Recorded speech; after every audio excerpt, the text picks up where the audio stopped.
આજ તો ઘરે જ બાપાએ વાડીએ પાણી વાળો મોકલ્યો ને વાડીએ આવીને લાઈન જ ફોડ નાખી.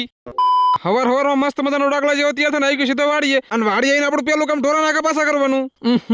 પોદલા કરી નાખ્યું હે.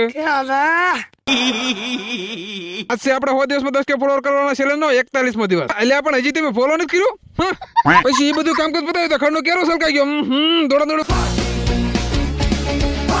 ચાલે તું પછી ઝડપથી 2-4 પપ જાંબુડા વગર ખંડ દેવ હાડન બાઈક બધું કામકાજ પતાવીને પછી આવી ગયું સીધો મોટર ચાલુ કરવા. ત્યાં પણ નસીબ જ કુદરત હતી કે મોટર ચાલુ કરી ને તો લાઈન લીક થઈ ગઈ. ये दुख का खत्म नहीं होता बे પછી લાઈન લીક શેક નહીં શેક કરવાનું ઝડપથી કોઈ લઈને ખાડો કર્યો તો હાસુ લાઈન લીધી હતી.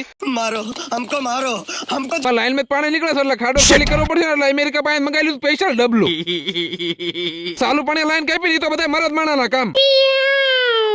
પછી વાક્ય અંદર થી લાઈન નો કેટલું કાઢવાનો હતો વાક્યું ફાટ નાખ્યું. અત્યાર સુધીની જિંદગીમાં જેટલું ભણ્યું હતું એ બધું જ્ઞાન લગાવ્યું વાક્ય કાપ કરીને કરી નાખ્યું વાક્યો ફીટ. झुक के रहना पड़ेगा मेरे आगे। પછી 10 વાળી સોલ્યુશન ની ટ્યુબ લાઈન હાલો વાક્ય લાઈન માં ચડાવી દીધું. હાલો હવે હું ઘરે વધુ તે બધા ફોલો કર્યા વગર ન જતા. खत्म bye bye tata goodbye गया